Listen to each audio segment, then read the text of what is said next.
Hallelujah. Tayo para magpupuri sa ating Panginoon na buhay. Amen. Hallelujah. We praise your name, O God. Glorify your name, O God. Hallelujah. Hallelujah.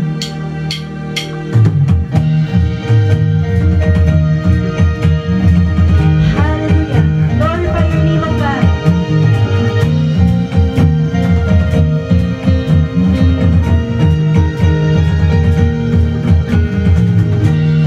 Every tribe will see your glory. Every nation bow before you. All of treasure turned to ashes in the light of you.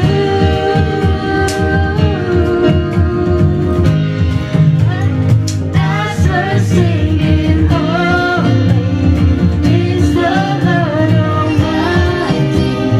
Only you are worthy, worthy of it all. Every tribe will sing your glory. Every nation bow before you. All the treasure turned to ashes in the light of you.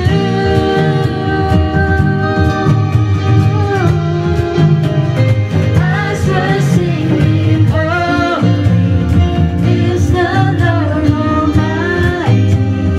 Only you are worthy, worthy of it all. Praise and glory, honor and strength unto our God, matchless, endless, love unrestrained. This is our God. Ever rejoicing, praise and glory, honor and strength unto our God, matchless, endless, love unrestrained. This is our God. Ever rejoicing, ayo, ayo, ayo, wah. Ayo, ayo, ayo, wah. We sing, ayo, ayo, ayo, wah. Ayo, ayo, ayo, wah. There is no one like our God. There is no one like our God. There is no one like our God. There is no one like our God. Wala kang katulad, O Diyos. Wala kang katulad, O Diyos. No hay nadie como nuestro Dios. No hay nadie como nuestro Dios. There is no one like our God. There is no one like our God. There is no one like our God. There is no one like our God. Praise and glory, honor and strength unto our God,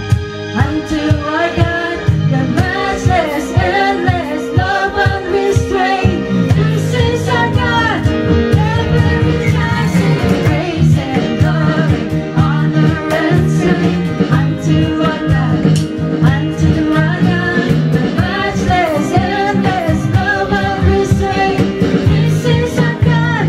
This is our God. Praise and glory, honor and strength unto our God, the matchless, endless, love unrestrained. This is our God. Ever rejoicing, ayo, ayo, ayo, wah.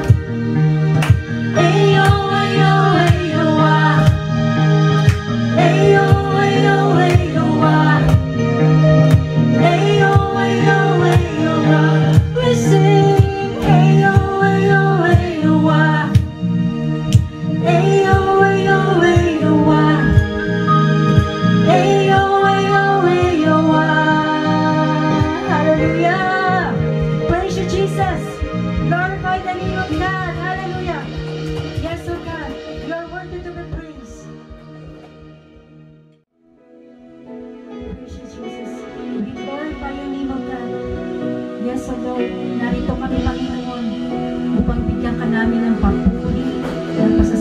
ka.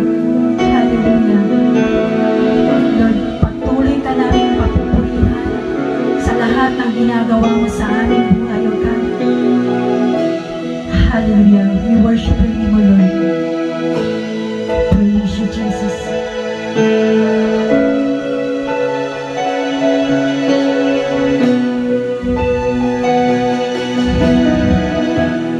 I surrender. I will yield, and I will bow down, and I will live, and I will seek you all my days, and I will follow all your ways, 'cause you are my only one. 'Cause you are my only one. I wanna live for you, be glorified forever. My life will declare that you alone are Lord. In everything of me, use it for your glory, that everyone will see, will hear, will know that you are Lord of all. Hallelujah. And I will worship, and I will praise, and I will lift up your holy name, and I will give you all the glory, all the honor. Do your name, 'cause you are my only one. 'Cause you are my only one. I want to live for you, be glorified forever. My life will declare that you are Lord alone. And everything of me, use it for your glory, that everyone will see, will hear, will know that you are Lord of all.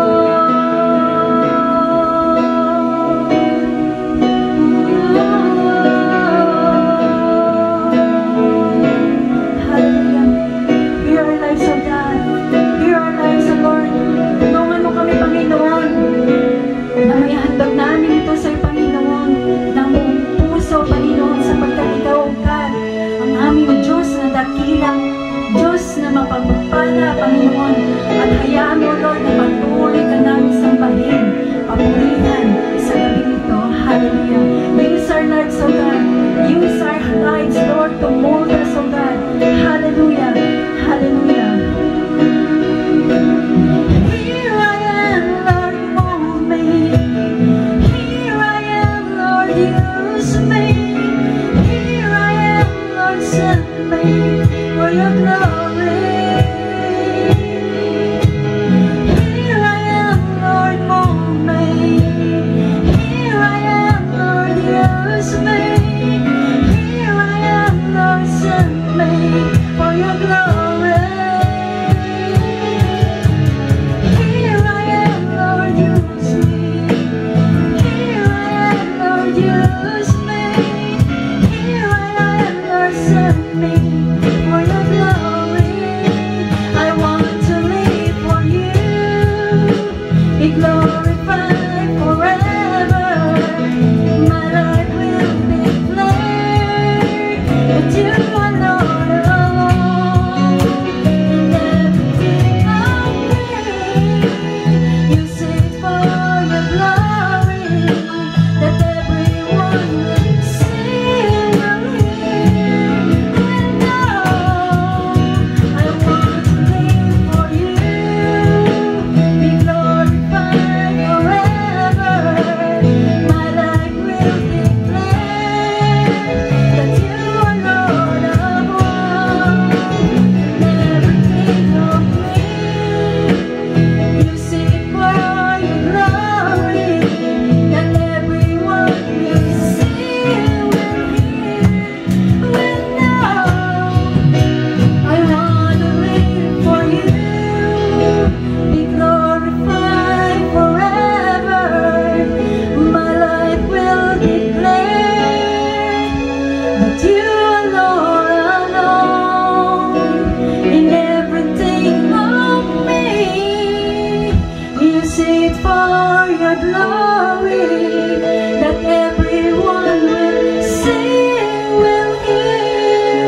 salamat, Panginoon.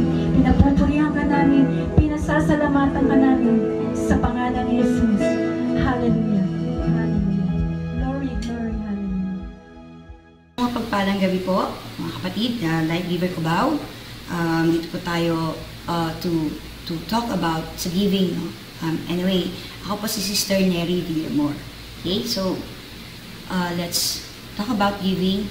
Ang title po dito is The Intent of Our Giving. Okay, so kinuha ko po yung Luke 6 verse 38, no, dun sa text natin. So maraming Kristiyano, marami sa atin ang familiar na sa verse na ito. So pag-uusapan natin ng giving, giving has many forms, okay? And it could be associated with charity, no?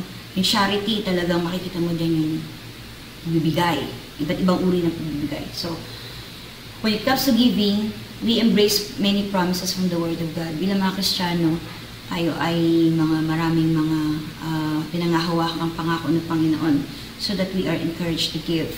Okay, but the question is, no, is it really giving or receiving? Yung paghawak natin, giving or receiving na pangako ang hawak natin. Okay, so we commonly quote what the Lord Jesus taught in Luke chapter 6 verse 38. Nasa bas tayo.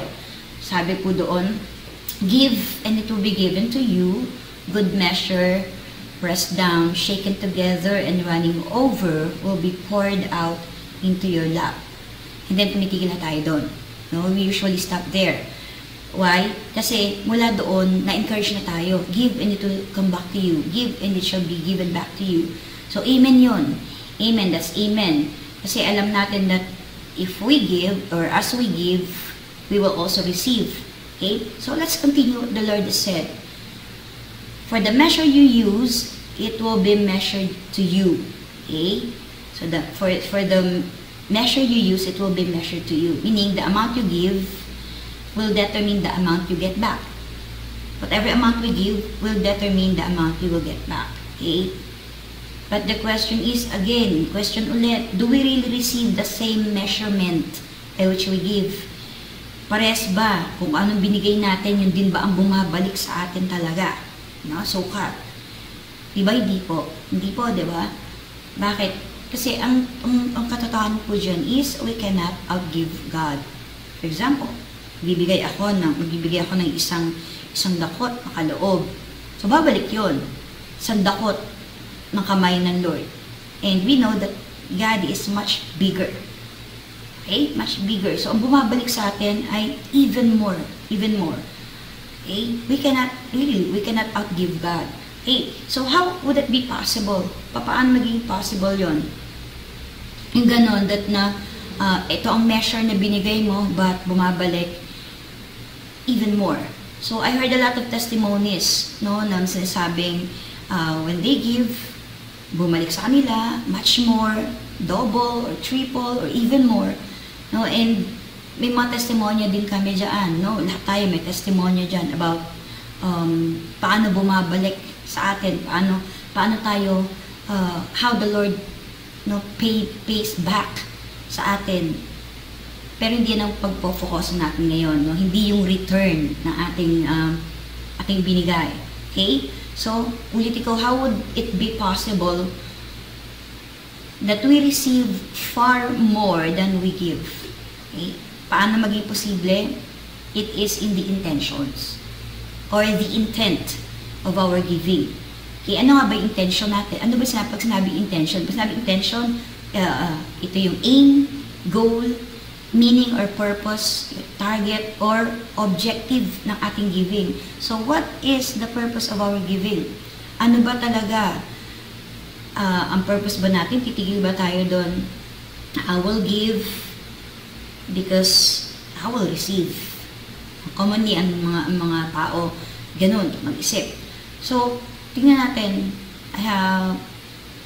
I'm gonna propose, no? Tingnan natin yung ating mga intentions. So, what should our intentions be?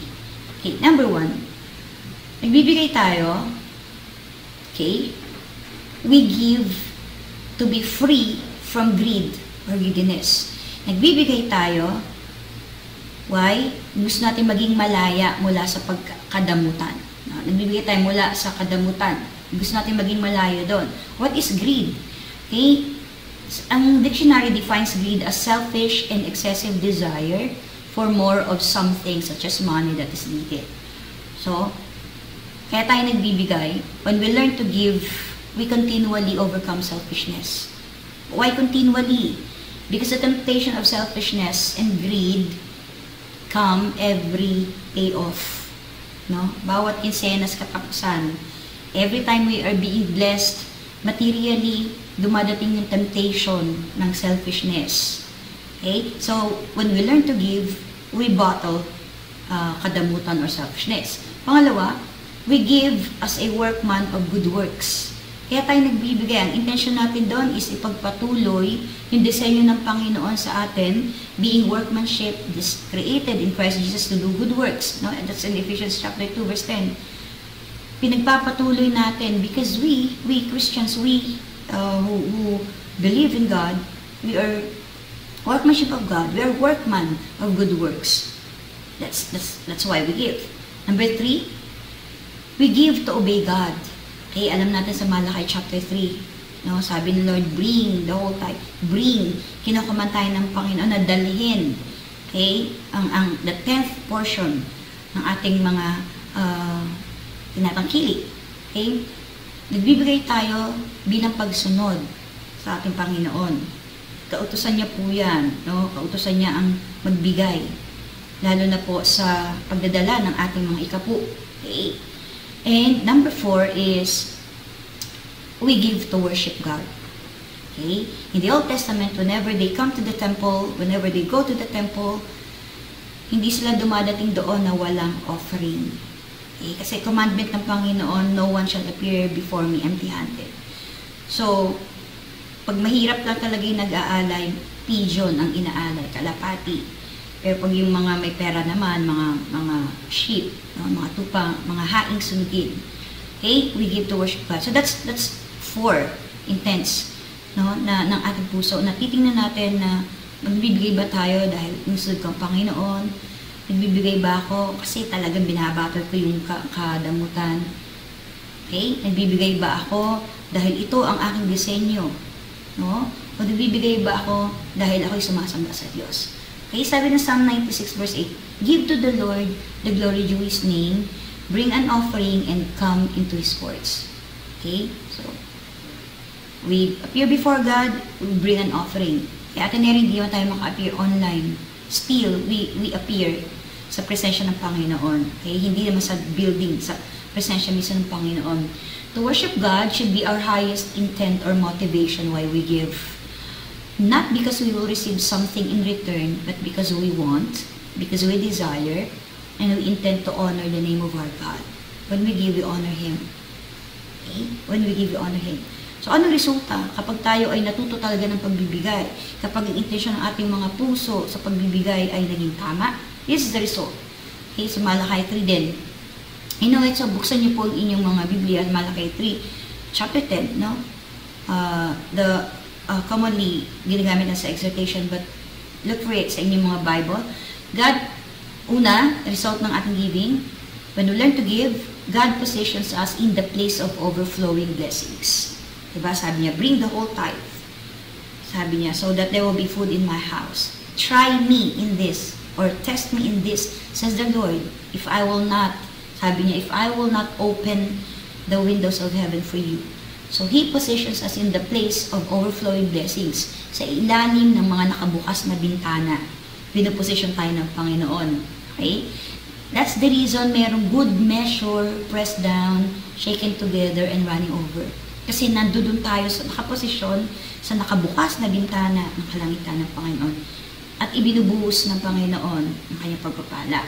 And number 2, pinoprotektahan tayo ng Panginoon mula sa destroyer o sa devourer. Yung mga sumisira ng ating mga tinatangkilik, pinoprotektahan. When we give to the Lord Himself protects us. Pangako niya po yan eh. Pangako niya. So, hindi lang yung dahil may babalik sa atin, kung hindi dahil mismo ang Panginoon nagpoprotekta sa atin, sa pamilya natin, mula sa sumpa, sa lahat, maraming bagay. Right? So, yun po yung ating mga, yun po yung resulta, ating benefits when we give. So, in giving, we don't merely release something. Instead, we give our fat portions. Okay, this is our conclusion.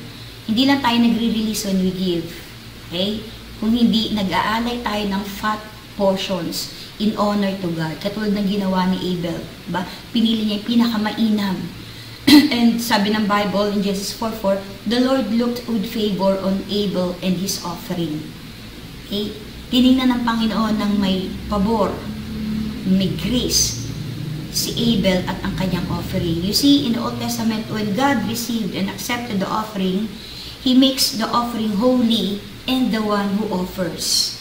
Okay? Hindi lang yung offering ang holy. So we give, when we give, the Lord makes us holy together with our offering. Alright?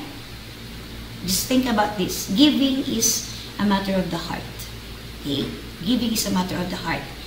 How we give is determined by the intent and by the attitude of our hearts towards God. Okay, towards God.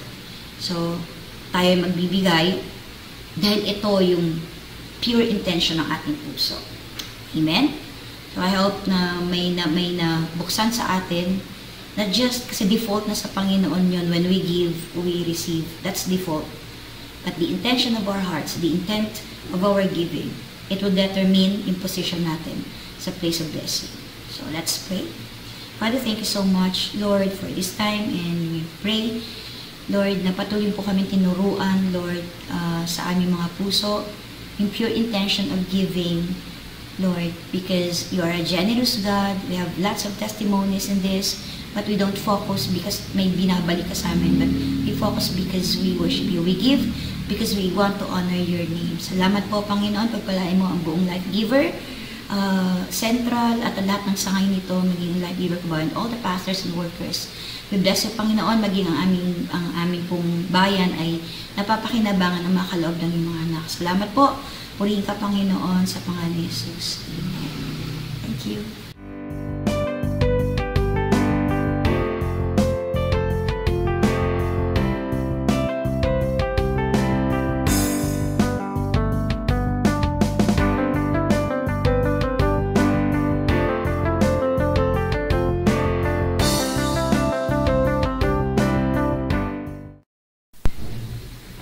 Ngayon po, sama-sama po natin i-welcome ang tagapaghatid ng mensahe ng Panginoon ngayong gabi, ang tatay ng Life Giver Church. Let us welcome Bishop Manny Santiago.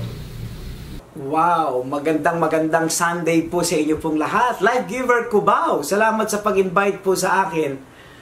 Purihin ng Panginoon Diyos, excited po ako makausap po kayo, makapag-preach sa inyo, kasama na rin ang ilang mga followers po ninyo online sa Facebook. At naniniwala ako na itong Sunday na ito, bagamat hindi maganda ang naganap sa atin, sa linggong ito, ay may mensahe ang Panginoon na magpapalakas sa atin at sa bawat isa sa atin. Ang title ng word ko po ngayon is Blessed Hope, since nasa series tayo ng Second Coming ng ating Panginoon or Signs of the Times na pinangungunahan ni Pastor Lito Valley. Okay? At ngayon pag-usapan po natin yan. At ang ating text will be coming from Titus chapter 2:13, pero kukuhin natin yung 2:11 up to 15. Let's pray. Lord, samahan mo kami sa magandang paksa na pag-uusapan namin. Kasama ko ay ang Life Giver Cubao, kasama ng ilang mga tao na sumusubaybay sa gawain na ito. I-bless mo po kami at nawa maraming mapukaw, ma-bless, ma-revive. Marami ang after this word ay magdidesisyon na maglingkod sa iyo, Panginoon. Ma-accomplish namin ang mga bagay na gusto mo, katulad ng pagliligtas ng kaluluwa at paglilingkod ng mga kapatiran ng matindi sa pangalan ng Panginoon. Maraming pong salamat, pinupuri ka namin sa pangalan ni Jesus. Ang lahat ay magsabi ng Amen. Purihin ang Panginoon Diyos. Blessed Hope, Titus 2:13, pero kuhin natin sa 11. For the grace of God has appeared that offers salvation to all people. It happens as it teaches us to say no to ungodliness and worldly passion, and to live self-controlled, upright, and godly lives in this present age, while we wait to the blessed hope, the appearing of the glory of our great God and Savior, Jesus Christ, who gave himself for us to redeem us from all the wickedness and to purity for himself, a people that are his very own, eager to do what is good. These are the things you should teach, encourage, and rebuke with all authority. Do not let anyone despise you. Purihin ang Panginoon. Mapalad ang pagbasa ng salita ng ating Panginoon. Malapit na po dumating ang ating Panginoon. Tama po ba? Mukhang darating ang Panginoon sa generation natin. Pero bago siya dumating, ano po ba ang present na nangyayari po ngayon sa atin katulad ng COVID-19? Di ba? Na ngayon ay pandemic na buong mundo ay nagsasuffer. Tapos sinundan pa sa Pilipinas na matitinding hagupit na mga typhoons. Tama po ba? Matitinding mga typhoon po ang nangyari sa atin.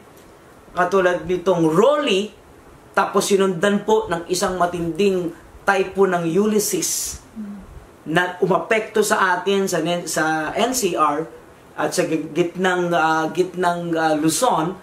Tapos po ngayon po ay naka-apekto na rin sa balayong bahagi ng norte. Ano po? Kasama na dyan ng Isabela, kasama ng Tugigaraw, maging ang Cagayan Valley. Tayo po ay lubos na nalulungkot sa naganap din po sa kanila. At kung pupuntahan natin ang Bible, yung pagdating ni Christ ay magaganap, okay, pagkatapos ng 7 taon na tinatawag nating tribulation. Kasi ang kanyang pagdating nga ay 2 phases eh. May 2 phases ang pagdating niya eh. Unang, pinagigitnaan ito nitong 7 taong paghihirap. So yung rapture ay magaganap puri ng Panginoon bago mag 7 years tribulation. Tapos yung actual appearing o tinatawag nating second coming na tinatawag din ni Paul na blessed hope ay magaganap pagkatapos immediately after the distress, the 7 years tribulation. Malaking usapin po ito. At nakakagulat sapagkat sumulat po si Paul kay Titus na napapalaban sa ministry nung siya'y sinend sa Crete. Matindi ang bakbakan niya doon, kaya kailangan ng isang matured na missionary sa pagkatao ng isang taong kamukha rin ni Paul by the name of Titus ang ipinadala dito. At sumulat na nga siya. At paano mapapalakas si Titus kasama ng ilang mga believers na ngayon ay kumakalampag sa Crete, na ang mga tao doon ay mga glutons at sobrang takaw at mataas ang bisyo. Ayan. At anong ginawa ni Pablo? Yun na nga, ipinakita ni Pablo ang blessed hope o ang coming ng ating Panginoong Kristo.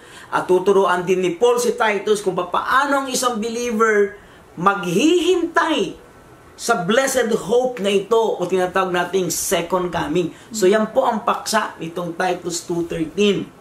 And so 4 na bagay ang paraan paano natin haharapin ang pagdating ng Panginoon. Ano ang dapat gawin? Ano hindi dapat gawin? Anong dapat maging attitude ng isang believer? Titus, ito dapat ang attitude mo. Okay? Ano ang hindi dapat maging attitude? Saan dapat nakakonsentrate ang mga Titus? O di ba? Ang mga Tituses. At ano ang mga bagay na dapat na nilang itapon? Yung mga unnecessary things na kailangan nilang bitawan. So yan po ang pag-uusapan natin. Excited na ba kayo? Life Giver Cubao? Narito po, una sa 4, number 1. Papaano haharapin itong blessed hope? Number 1, enhance the power to say no. Enhance the power to say no. Titus 2:11-12. For the grace of God has appeared that offers salvation to all people. It teaches us to say no to the ungodliness and worldly passions, and to live self-controlled, upright, and godly lives in this present age. So ano sagot ni Pablo? Sabi niya, Titus, you must enhance the power to say no to sins. Ang kapangyarihan mo, palakasin mo paangatin mo ang kakayanan mo magsabi ng hindi na sa kasalanan. Ayan. So nakita na, diba? Bakit po kaya ganito? Ayan. Kasi nga po, ang lugar ng Crete ay ang dami hong activity of ungodliness. Ibig sabihin, ang mga Kristiyano noon hindi tatagal at magbabackslide. Kaya ang kailangan doon ay Titus na maganda ang spiritual stature na magaling. Ang structure niya spiritually malakas din. So sabi niya ganun, palakasin mo ang kakayanan ng mga believers sa gitna ng isang worldly na surroundings. Na punong-puno ng worldly passions. Ayan. Punong-puno ng mga ungodly activities. Sabi niya gano'n. Enhance the power to say no to sins. Ayan. Bakit po? Kasi nakakakita na rin tayo ng maraming Christians, tama po ba, na ang galing-galing magturo ng second coming. Alam nila ang details ng second coming. Updated sila sa mga present issue, signs prior to the second coming. Dami pong ganyang Kristiyano. Makikita niyo naman sa Facebook yan Antay sila ng antay sa second coming. Pero ang problema, maraming Kristiyano, antay ng antay, pero antay lang ng antay. Ang tawag dyan, anti-Christ. Kasi antay lang sila ng antay kay Christ. Ayan ang problema. Ito yung mga Kristiyano, ang tamad, at super tamad na hindi nagpa-participate sa church habang ang church ay naghihintay sa second coming. Ito yung mga Kristiyano na walang ministry, walang ginagawa, dahil naniniwala sila, ito pa masakit naniniwala itong mga Christian na ito na diluted na raw ang church. Kaya wag ka na raw sumali sa church. Ang maganda, okay ka sa Panginoon, hintayin mo siya sa kanyang pangalawang pagparito. So lumalabas na mga Kristiyanong ito ay mga activist na walang inaasam kundi gumanda ang bansa pero nagrarally lang sila. Pero hindi ganon ang nakikita natin dito. Hindi reactive ang church dito sa sinasabi ni Pablo kay Titus. Ang mga believers dapat prior to the second coming of Christ ay pine-preserve ang kanilang buhay, pine-preserve ang kanilang ministry. Tapos sabi niya that the grace of God teaches us to what? Number one, to say no to ungodliness, to worldly passions. Ito dapat ang hindi nila ginagawa. Say no. Pero dapat they have also the ability to say yes. Saan? Letter B, to live with self-control, upright, and godly lives. You say no to ungodliness, to worldly passions, pero to live with self-control, upright, and godly lives. Kaya sinasabi niya, madali na kasi yung to live self-control, upright, and godly lives, provided na ang mga Tituses ngayon na, has the ability to say no to ungodliness and worldly passion. Kasi mag-aalab talaga ang worldly passions Tataas na tataas ang antas At ang mga believers, ang sinasabi ni Pablo kay Titus, magiging worldly. Ayan.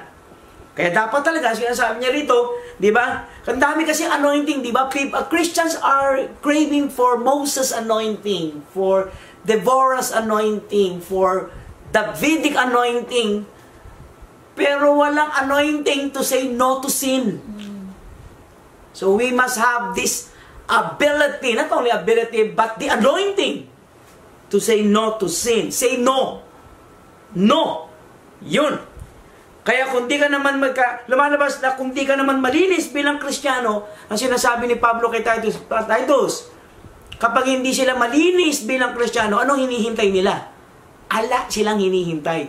Para kang isang tao na pumunta sa Naiya, di ba? Andoon nag-aabang sa mga dumarating, pero wala ko siyang iniintay na kamag-anak na darating kasi wala naman nag-abroad sa kanila.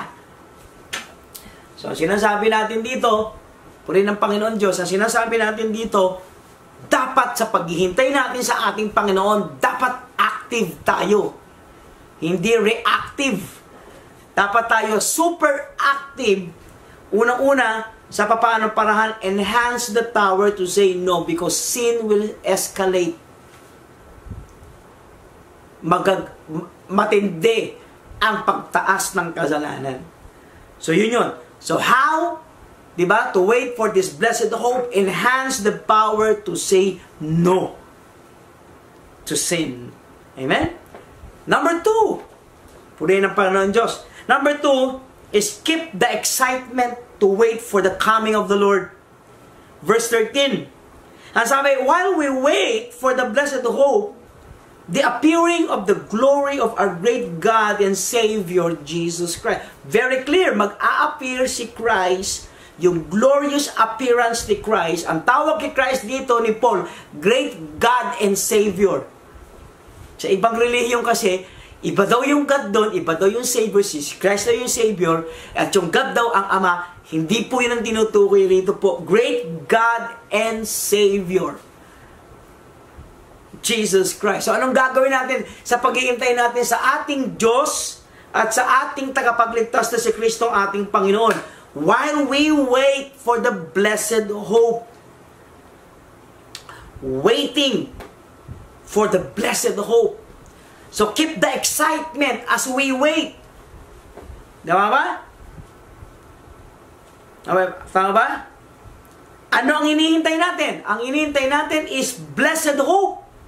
Sabi rito, the appearing of the glory of our great and Savior, Jesus Christ. Yun ang ibig sabihin ng blessed hope. Darating siya. Actual. Same manner ng kanyang pagpanik will be the same manner ng kanyang pagbalik. In bodily form. God-man. Yan ang sinasabi sa Bible. So una, lumalabas na ang ginamit na word sa second coming is blessed hope. So lumalabas na hindi nakakatakot ang concept ng second coming. Kasi ang pagkakagamit na word is blessed hope, ang pinagpalang pag-asa. Di ba? So, ang matatakot lang sa second coming ay ang mga taong wala kay Kristo. Or ang pangalawang taong matatakot sa pangalawang pagparito ni Kristo ay ang mga taong hindi handa. Ayan.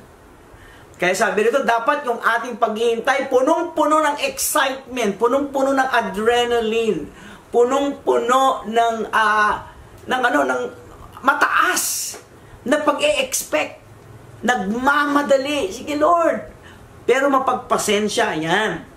Pangalawa, bakit siya blessed hope? Kasi ang darating ay hindi naman si Saddam Hussein eh. Hindi naman si Hitler na nanakot nung panahon ng World War II. Ang darating ay si Jesus Christ, God, Savior. So kung siya ang Diyos mo, ligtas ka. At kung siya ang tagapagligtas mo, ligtas ka. Ang problema kung marami kang ibang Diyos. Yun ang problema. At ang problema kung marami kang Savior. Ayan, problema.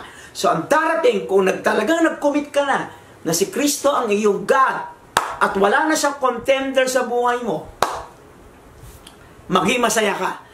Maging excited na maghintay. Pangalawa, kung ikaw naman po ay siya ang iyong tagapagligtas at nung nangako ka sa Kanya na ibinigay mo ang buhay mo sa Kanya nung dumating siya sa buhay mo, ano ang ikakatakot mo sa Kanyang pagdating sapagkat siya ay mananatili mong tagapagligtas. Nga pala, darating si Christ sa hindi naligtas bilang tagapaghatol or judge. Pero sa atin, si Kristo ay hindi darating, siya ay darating bilang isang tagapagligtas. At ang kanyang pagiging judge sa atin ay upang rewardan tayo sa lahat ng ginawa natin na mabuti. Okay? So, yun una, ang concept ay hindi nakakatakot, blessed hope. Pangalawa, ang darating ay hindi masamang tagapagligtas, kundi isang mabuting tagapagligtas. Pangatlo, ang sinasabi ito, keep the excitement. Bakit? Because ang darating ay Redeemer. Ang sabi rito that He will wipe out sin completely and start, at ito ang start ng holy people na maghahari at start ng total holiness. Titus 2:14, ganito po sabi, who gave Himself as to redeem us from all the wickedness and to purity for Himself, A people that are His very own.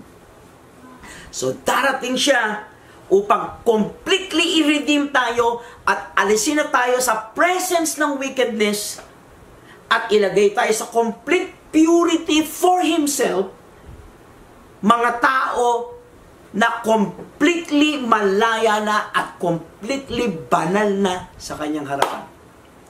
Mag-i-start si Lord ng bagong tao ng mga banal na mamumuhay sa total holiness.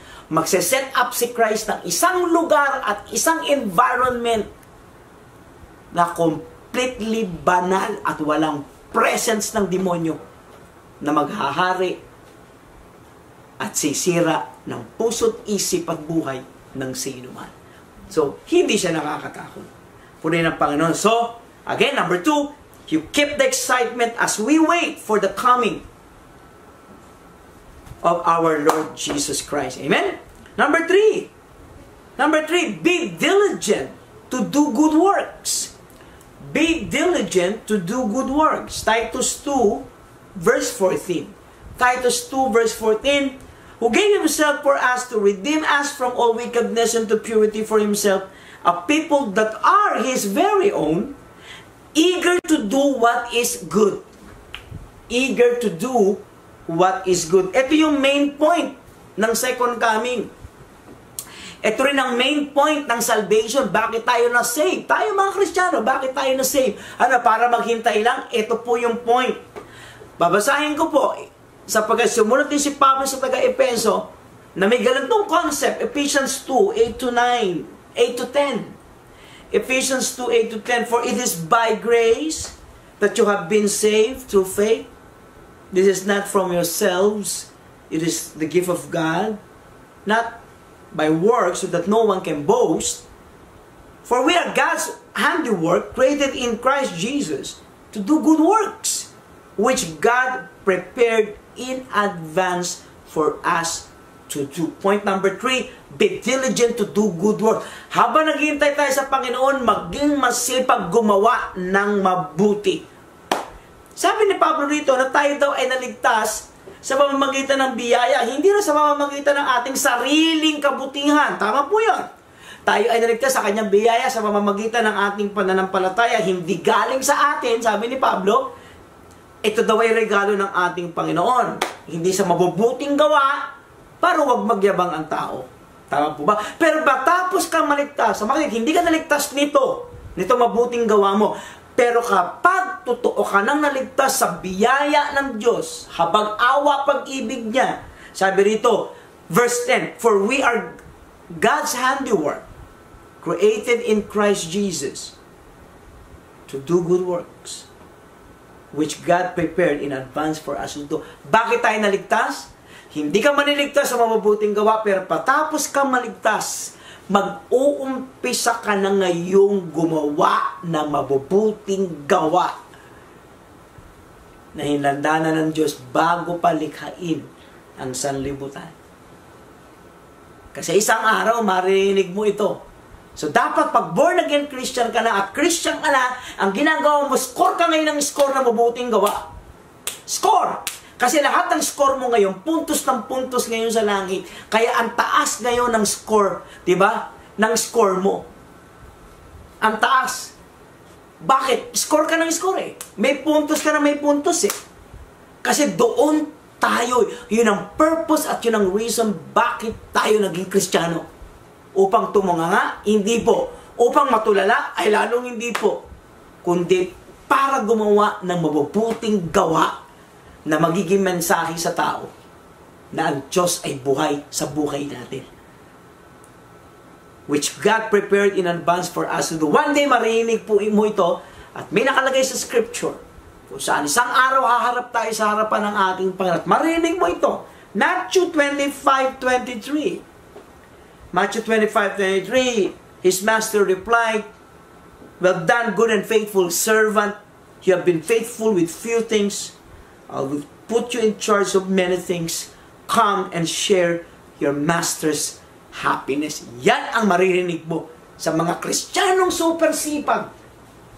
Score ng score. Alam niyang score niya at alam niya maliit pa, dadagdagan niya, gawa siya ng gawa na mabuti. Sabi po rito, ang marinig mo isang araw mula sa bibig ng ating Panginoon, well done, good and faithful servant. You have been faithful with a few things. I'll put you in charge of many things. Come, share your master's happiness. Point number 3, ano sagot ni Pablo? Puri ng Panginoon kay Titus, sabi niya, eager to do what is good. Kaya walang Kristiyanong tamad. Walang Kristiyanong hindi masipag sa gawain ng ating Panginoon Diyos. Amen. Palakpakan natin ang Panginoon Diyos. So, yun, nakita na natin.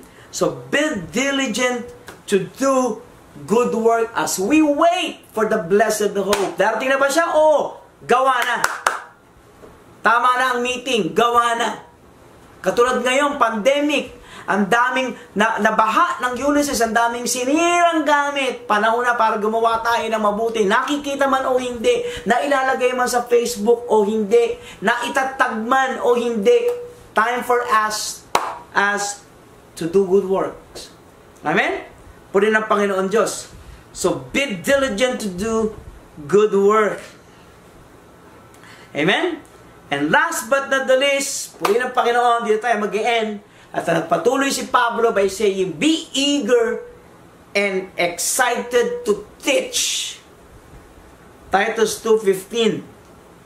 Titus 2:15. Titus 2:15 sabi, this then are the things you should teach. Encourage, rebuke with all authority, and do not let anyone despise you. Titus. Sabi niya, ito ang dapat ituro mo dyan. Pagbalik mo sa Crete, pagpunta mo sa Crete, o andyan ka na sa Crete, ito ituro mo. Kasi baka matulala lang eh. Katulad ng mga Thessalonica, hindi na nagtrabaho, nakatulala na ganyan, tulala. No. Encourage, pero rebuke with all authority. Huwag kang matakot sa kanila. Magandang spirituality ni Titus, kayang mag-rebuke ng tao. Pero kaya din niyang mag-encourage ng tao. Puri ng Panginoon Diyos, ang ganda. Kaya sabi nito, these are the things you should teach. Bakit importante ang teaching ngayon sa panahon natin? Sapagkat yun po ang reason bakit tayo naging Kristiyano. Hindi tumahimik, hindi makinig lang sa mga preachers at kabili ng Panginoon bago siya umalis. Matthew 28, 16-20. Then the 11 disciples went to Galilee, to the mountain where Jesus had told them to go. Then they saw him, they worshipped him, but some doubted. Then Jesus came to them and said, all authority in heaven and on earth has been given to me.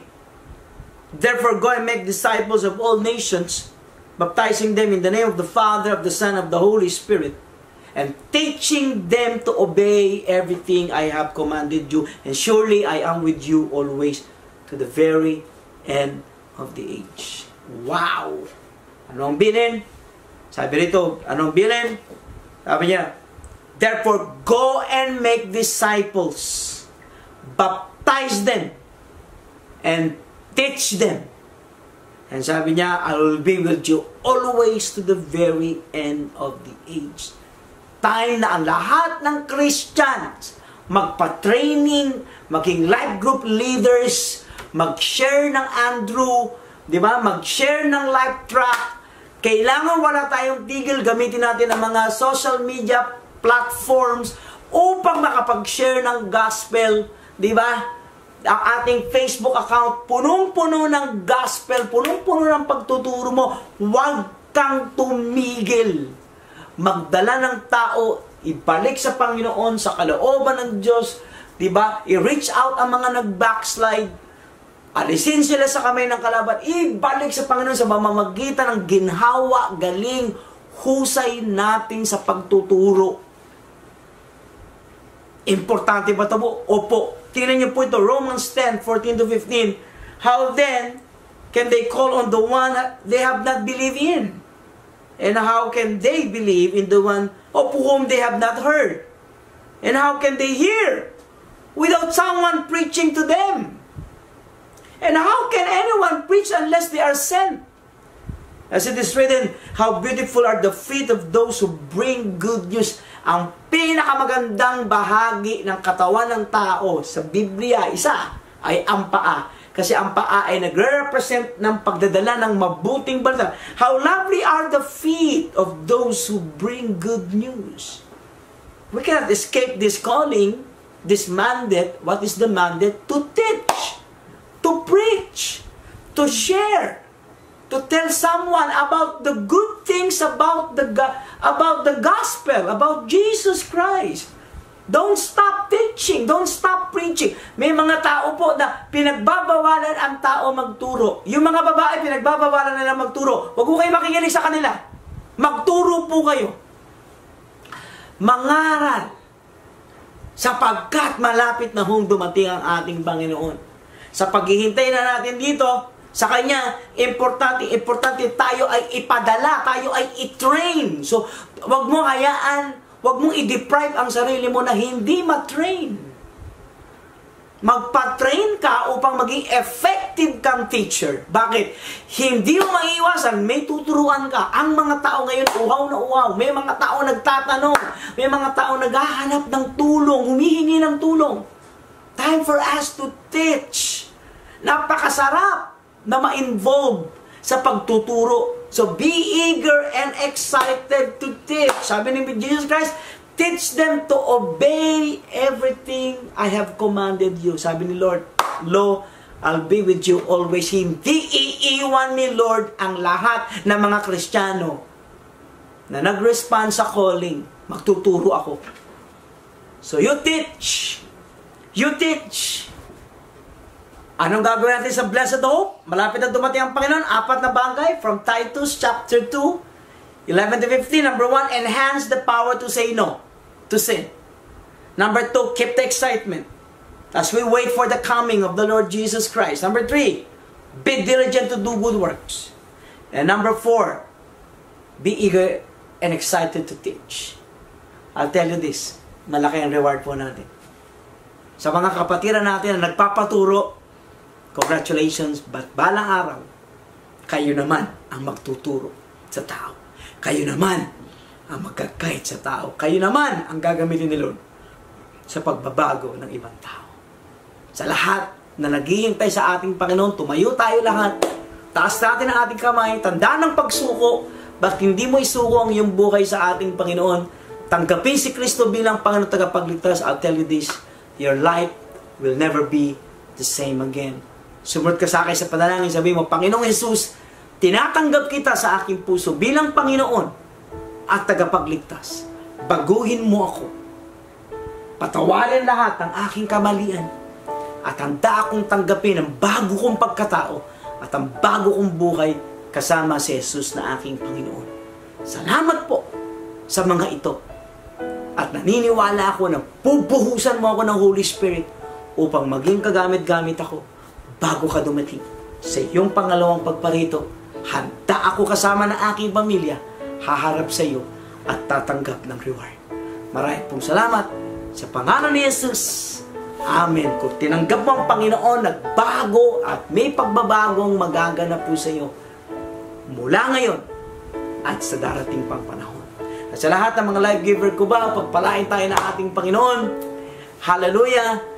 I'll pray for you, Lord. Pagpalain mo aking mga kapatid na patuloy pa magbukas ng live groups. Napakasipag ng aming pastor dito na lagi nagsishare ng gospel sa mga tao.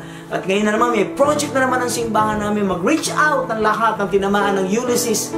At naniniwala kami na maraming kaluluwa ang madadagdag sa iyong kaharian. Salamat sa isang matibay na simbahang tulad nito. Kasama ng mga leaders at kasama ng ilang mga disciples na hanggang ngayon ay nagtatanim at nagsasakripisyo para sa iyo. Pinupuri ka namin sa pangalan ni Jesus. Ang lahat ay magsabi ng Amen. Purihin ng Diyos, sa gabi pong ito, tayo po ngayon ay darako sa banal na hapunan. Ang banal na hapunan ay isang pagpapahayag ng kamatayan ng ating Panginoong Jesus hanggang sa kanyang muling pagparito. So, isinasalamin po ng banal na hapunan ang ginawa ni Jesus 2,000 years ago. Kaya nga po, nung kasama niya ang kanyang mga disipulo, pinaalalahanan niya na kung kayo magkakatipon at magkakaroon ng gawain patungkol sa akin, huwag niyong kakalimutan na magkaroon kayo ng tinatawag na pagsalo-salo, na kung saan sinasabi niya na bawat isa sa atin ay tunay magkaroon ng pagpapahalaga sa ginawa ni Jesus 2,000 years ago sa krus ng Kalbaryo. So, dalawang elemento po ang ating pong pagsasalu-saluhan sa gabi pong ito. Ang tinapay na nagsisimbolo ng kanyang banal na katawan at ang kopang ito na nagsisimbolo ng kanyang banal na dugo. So, purihin ng Diyos bago po tayo makisalo o makibahagi sa banal na hapunan. Hinihilingan ko po ang bawat isa na tayo ay lalapit sa Diyos na may pagpapakumbaba at pagkilala na tayo'y walang magagawa kung wala siya sa ating buhay. Sapagkat pinaalala ni Pablo na ang gawain ito ay isang banal na gawain. Ang sabi niya sa 1 Corinthians chapter 11 na napakahalaga na bago tayo mag-partake ng banal na hapunan, saliksikin natin ang ating mga sarili upang sa gayon maging karapat-dapat tayo sa banal na hapunan ito.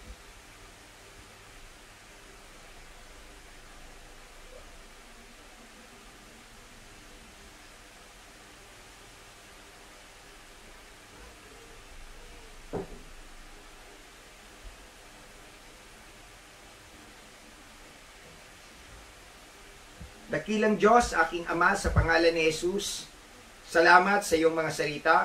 Ang sabi mo sa unang 1:9, na kung ipapahayag namin ang aming mga kasalanan, ikaw ay tapat at banal na kami ay papatawarin at lilinisin mo kami sa lahat ng aming mga kalikuan. Salamat sapagkat sa oras na ito ay tatanggap kami ng iyong pagpapala, ng iyong biyaya.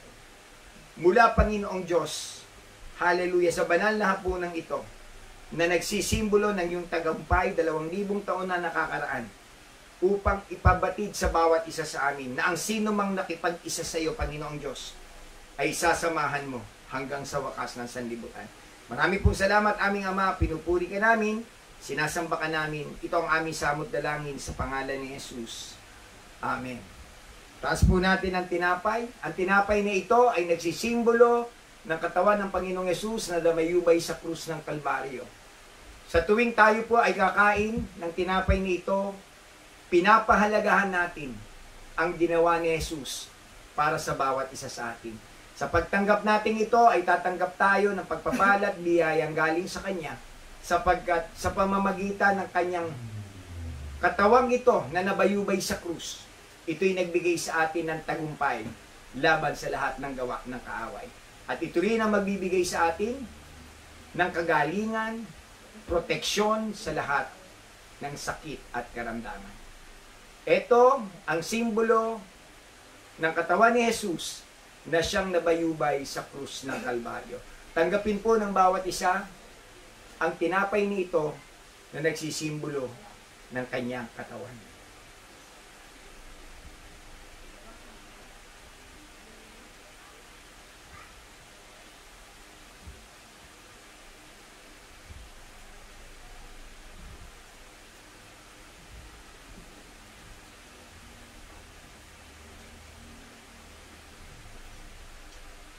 Itaas po niyo ang kopa. Ang kopang ito ay nagsisimbolo ng banal na dugo ng Panginoong Yesus na tumulo sa krus ng Kalbaryo para sa kapatawaran ng ating mga kasalanan. At ang dugong ito na lumukob sa ating mga buhay upang anumang gawa ng kaaway ay hindi manaig, sapagkat ang banal na dugo ng Panginoong Hesukristo ang siyang nagbibigay ng tagumpay sa lahat ng gawa ng kaaway. Taas po natin ang kopa na nagsisimbolo ng katawan ng dugo ng Panginoong Yesus at kilalanin natin, without the shedding of the blood, there is no forgiveness of sin. Tanggapin po ng bawat isa sa atin ang dugo ng ating Panginoong Yesus na tumulo sa krus ng Kalbaryo.